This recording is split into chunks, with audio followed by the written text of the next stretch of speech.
Kembali lagi di Sekilas Berita. Kita akan beralih ke segmen pendidikan. Beredar video seorang ibu yang tampak marah-marah saat mengajarkan anaknya menghafalkan Pancasila sebagai akibat dari diberlakukannya sekolah daring karena pandemi virus corona. Adapun dalam video tersebut sukses mengundang tawa dari masyarakat karena tingkah laku sang ibu dan anak yang lucu. Pancasila. Pancasila. Satu. Satu. Ketuhanan Ketuhanan yang Maha yang Maha Esa. Esa. Coba ulang seperti tadi. Pancasila. Satu. Yang ketuhanan yang Maha Esa. Yang Maha. Yang- M-A Maha Aha Maha Esa. Ketuhanan yang Maha Esa. Ketuhanan yang mana yang Maha Rafa Maha. M-A Maha Aha Maha Esa. Bersama wartawan kami telah hadir seorang guru yang bersedia untuk dimintai pendapat mengenai perubahan kegiatan belajar mengajar dari luring menjadi daring. Terima kasih kepada Hendrio yang berada di studio. Saat ini saya sedang bersama salah satu guru yang sedang mengajar di salah satu sekolah swasta di Kota Medan dan juga kebetulan sedang melakukan studi lebih lanjut ke pendidikan yang lebih tinggi. Selamat pagi, Pak. Ya, selamat pagi Bapak Justin. Terima kasih atas kesempatannya. Buat teman-teman di rumah, perkenalkan nama saya Julianto. Saya adalah seorang guru di salah satu sekolah swasta di Medan dan saat ini sedang menempuh pendidikan lebih lanjut di salah satu perguruan tinggi di Kota Medan juga. Baik, Bapak sudah berapa lama sebagai seorang guru? Saya sudah menjadi guru sejak tahun 2019 di salah satu di sekolah swasta di Kota Medan. Nah, Pak, tadi kan kita sudah melihat sebuah cuplikan pendek tentang seorang anak dan seorang ibu yang sedang mengajarkan anaknya isi Pancasila. Cuplikan tersebut menurut Bapak bagaimana sih?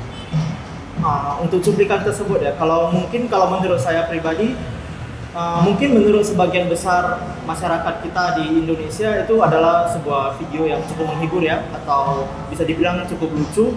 Namun kalau menurut saya sendiri, sebenarnya itu ada banyak sisi negatifnya, atau bisa dibilang menggambarkan kondisi pendidikan kita yang sedang tidak baik-baik saja, terutama di masa pandemi ini. Selama ini kan pembelajaran dilakukan secara luring, tiba-tiba dalam masa pandemi ini menjadi daring. Mengingat ini adalah pembelajaran daring pertama yang dilakukan di Indonesia, apa saja sih yang Bapak persiapkan selama ini? Kalau untuk persiapan saya itu kalau kita bicarakan dari segi persiapan itu tentunya akan jadi jauh lebih banyak ya. Biasanya kita hanya mempersiapkan materi untuk diajarkan di dalam kelas. Tiba-tiba sekarang kita karena pandeminya kita jadi harus menyiapkan materi itu lebih banyak. Misalnya kita harus menyiapkan slide presentasi. Terus kita juga harus menyiapkan materi untuk mungkin murid-murid di luar sana yang kesulitan untuk mengakses jaringan, sehingga kita juga harus bekerja secara double.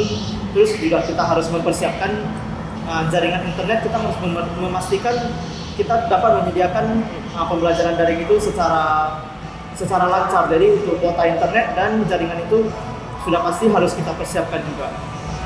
Dan juga dengan pembelajaran secara daring ini, komunikasi antar guru dan siswa itu menjadi lebih terbatas, yaitu dari secara daring, sehingga lebih banyak hal-hal yang saya kira memang itu jadi lebih kompleks dan persiapannya lebih panjang seperti itu. Nah, Pak, kalau dalam suatu metode pembelajaran ini pasti ada masalahnya dong. Kira-kira masalah selama pembelajaran daring ini apa aja dalam sisi guru? Kalau sebagai seorang guru sih, kalau menurut saya masalah itu ya sudah pasti tadi masalah jaringan ya.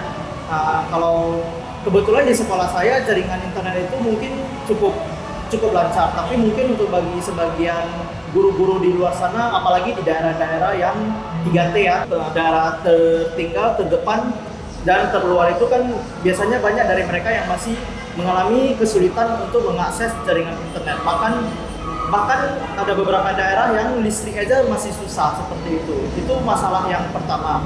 Yang kedua, dari kita sebagai guru melihat sebagai murid-murid itu di rumah kan mereka kadang ada orang tuanya yang sibuk bekerja, terus ada yang tinggal sendiri, ada yang ngekos mungkin, karena tinggal jauh dari orang tuanya, itu mereka menjadi semakin tidak ada pengawasan atau tidak ada kontrol dari orang dewasa, misalnya dari orang tua dan dari guru-guru. Kalau misalnya mereka belajar di sekolah kan guru-guru bisa memantau ya perkembangan mereka. Yang ketiga itu pembelajaran itu saya rasa harus kita akui ya, selama pembelajaran daring ini, pembelajaran itu sangat-sangat tidak efektif. Mungkin di luar sana kayak sudah ada beberapa institusi atau pendidikan yang memang dari awal mereka menerapkan pembelajaran secara daring. Tapi untuk kita yang selama ini belajar secara luring itu tiba-tiba beralih menjadi daring itu kadang metode pembelajaran yang biasa kita pakai itu harus berubah, sehingga kita mengalami kesulitan untuk beradaptasi dan pembelajarannya menjadi tidak efektif. Kemudian kebetulan sih saya berasal dari background saya adalah seorang IT, jadi mungkin saya cukup melek akan teknologi, tapi di luar sana banyak guru-guru yang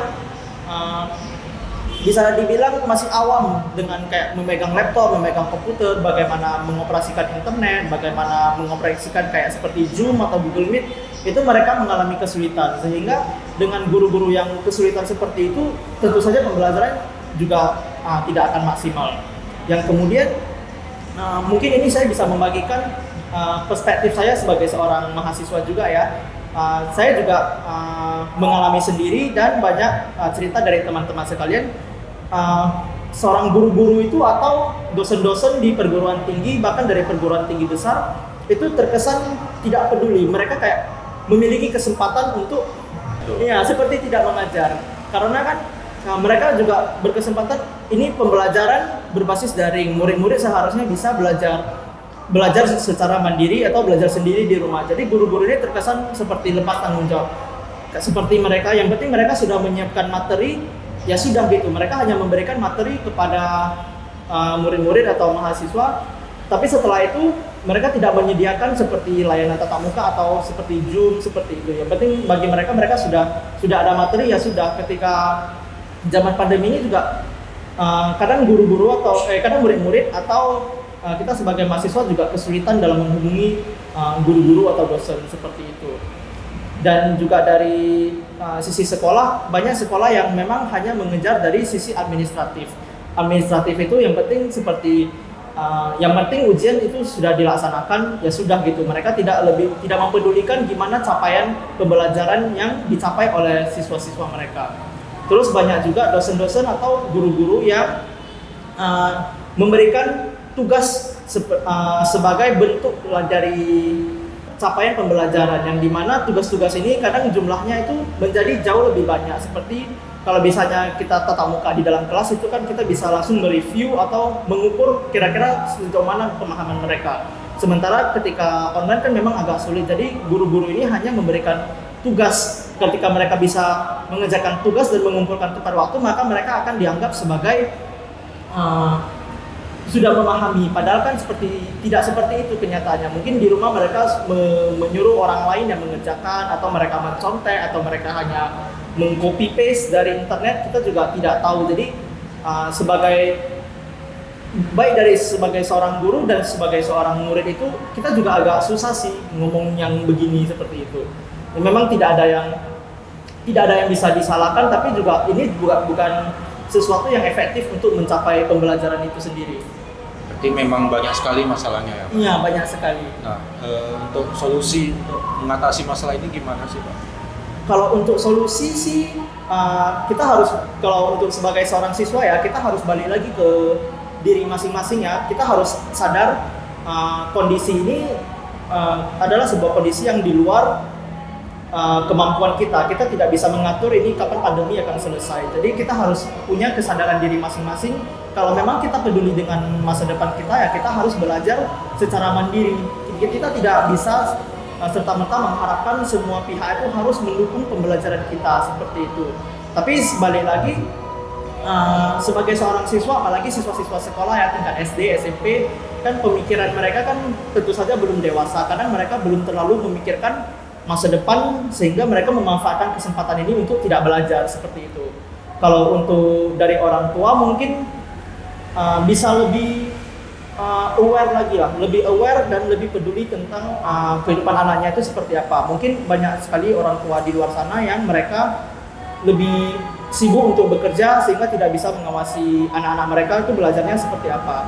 Jadi tapi bagaimanapun sebagai orang tua kita harus menunjukkan kita harus lebih peduli. Kita juga harus membantu sebagai membimbing mereka untuk mencapai pembelajaran yang maksimal tadi. Dan untuk guru-guru, sebagai seorang guru juga, kalau bisa ya kita memaksimalkan apa yang bisa kita lakukan. Jangan hanya kayak memberikan tugas, memberikan materi, setelah itu langsung mencari kesempatan. Ini kan masa online, jadi tidak usah mengajar seperti itu. Kalau misalnya tadi dikatakan murid-murid di rumah kita tidak bisa kontrol, ya itu memang sudah di luar kontrol guru. Tapi sebagai guru ya setidaknya tanggung jawab kita harus kita lakukan dengan sebaik-baiknya. Misalnya ya kita tetap menyediakan layanan Zoom misalnya. Layanan Zoom itu terlepas dari muridnya bisa ikut atau tidak, kan setidaknya sebagai seorang guru kita sudah mengupayakan yang terbaik seperti itu. Jadi lebih ke tanggung jawabnya baik dari masing-masing sih, dari siswa, dari guru, dari orang tua murid itu kita harus sama-sama terlibat seperti itu. Begitu ya Pak. Nah, pertanyaan terakhir nih Pak. Kira-kira apa aja saran yang bisa Bapak berikan agar efektivitas pembelajaran ini dapat ditingkatkan?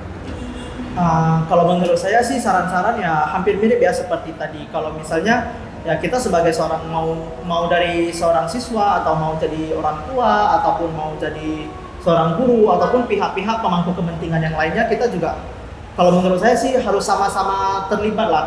Kayak seorang siswa dia harus sadar bahwa masa depannya itu ada di tangannya. Sebagai seorang guru kita harus sadar anak itu adalah ya anak kita harus membimbing mereka untuk mencari solusi yang terbaik. Dan sebagai seorang guru jangan lepas tanggung jawab seperti itu. Kita harus berusaha semaksimal kemampuan kita. Kita harus berusaha untuk agar bisa membimbing mereka dengan segala kemampuan kita yang ada. Karena kan memang situasi pandemi ini juga di luar kendali kita ya, di luar kontrol kita. Kita juga tidak bisa menyalahkan satu pihak manapun seperti itu. Tapi mungkin lebih ke sebagai pemangku kepentingan, misalnya pengelola institusi pendidikan, kayak misalnya sekarang pandemi juga sudah mulai menurun atau bahkan mungkin sebentar lagi akan dinyatakan berakhir seperti itu. Tapi banyak sekali yang kemudian institusi-institusi pendidikan ini, baik sekolah maupun perguruan tinggi, yang mereka selama ini sudah menjalankan pendidikan secara daring, mereka seperti keterusan seperti itu. Bahkan ketika pandemi sudah dinyatakan terakhir atau sudah lebih baik, pemerintah sendiri sudah mengizinkan pertemuan tatap muka untuk mengembalikan pendidikan. Banyak sekali dari sekolah-sekolah maupun institusi pendidikan ini malah tetap menjalankan pendidikan daring yang dengan segala masalahnya tadi. Jadi seharusnya ketika kesempatan untuk pembelajaran tatap muka itu sudah bisa dilakukan, ya segeralah dilakukan. Jangan kayak keterusan menjadi online sehingga pembelajaran itu menjadi semakin tidak efektif seperti itu. Kalau itu mungkin dari saya sih seperti itu. Baik Pak, terima kasih atas waktunya. Ya baik, terima kasih. Kembali. Ya, terima kasih kembali juga atas kesempatannya sudah mau mendengarkan pendapat saya. Baiklah pemirsa, informasi tadi sekaligus mengakhiri perjumpaan kita pada pagi hari ini. Saya Hendrio Koesuma beserta kru yang bertugas mohon undur diri. Selamat pagi dan sampai jumpa.